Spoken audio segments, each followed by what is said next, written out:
le président Poutine a choisi la guerre.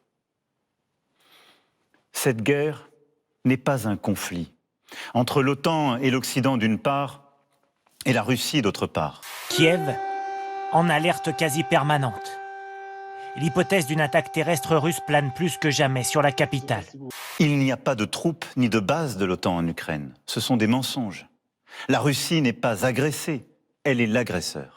Des Ukrainiens du côté de Zaporizhzhia, on est dans le sud-est de l'Ukraine, des Ukrainiens qui résistent à une invasion russe, des Russes qui contrôlent le territoire qui entoure une centrale nucléaire. Ils ont ordre d'effacer notre histoire, d'effacer notre pays, de nous effacer tous. Les troupes russes et leurs blindés sont toujours en attente au nord de la capitale. D'après ce rapport du secrétariat américain à la défense, publié hier soir.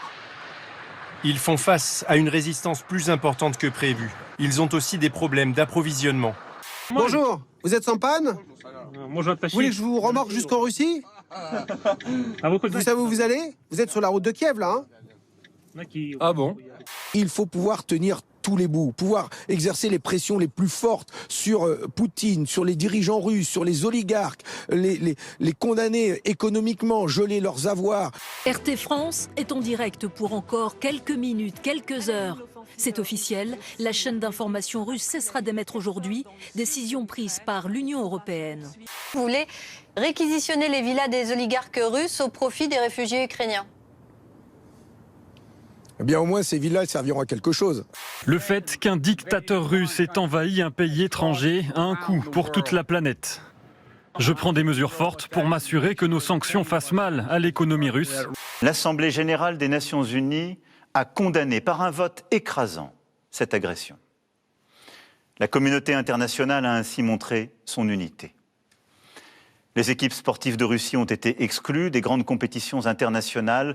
Un certain nombre de candidats qui sont décrédibilisés par leur proximité. Avec Vladimir Poutine, Jean-Luc Mélenchon, qui ont dit qu'ils voulaient des Poutines français. Notre croissance, aujourd'hui au plus haut, sera immanquablement affectée. Le renchérissement du prix du pétrole, du gaz, des matières premières a et aura des conséquences sur notre pouvoir d'achat. Demain, le prix du plein d'essence, le montant de la facture de chauffage, le coût de certains produits risque de s'alourdir encore. Et maintenant, il y a une certaine instrumentalisation du drame ukrainien pour que les Français se détournent les yeux du bilan d'Emmanuel Macron, des propositions des candidats. Il va falloir, encore une fois, aussi que, peut-être après la semaine prochaine, qu'il endosse aussi son dossard de candidat et qu'il revienne sur les décisions qu'il avait prises de ne pas participer à des débats avec les autres candidats. Il va y avoir une campagne, il y a une élection présidentielle, il y aura une campagne, il y aura un débat démocratique, il est important. Si puissant que croit être M. Poutine, il n'a quand même pas la possibilité de régler le rythme des élections en France, surtout lorsqu'il s'agit d'une élection présidentielle. Il est évident que nous ne réussirons pas à réunir les 500 parrainages exigés pour concourir à l'élection présidentielle. Il y en a quand même un qui semble ne pas les avoir, c'est Poutou. C'est Philippe Poutou. Philippe Poutou, qui était quand même candidat, qui avait réussi la dernière fois, qui en est loin. François Asselineau, pareil. Et Christiane Taubira. Et Christiane Taubira, qui aura fait un petit tour, et puis s'en va.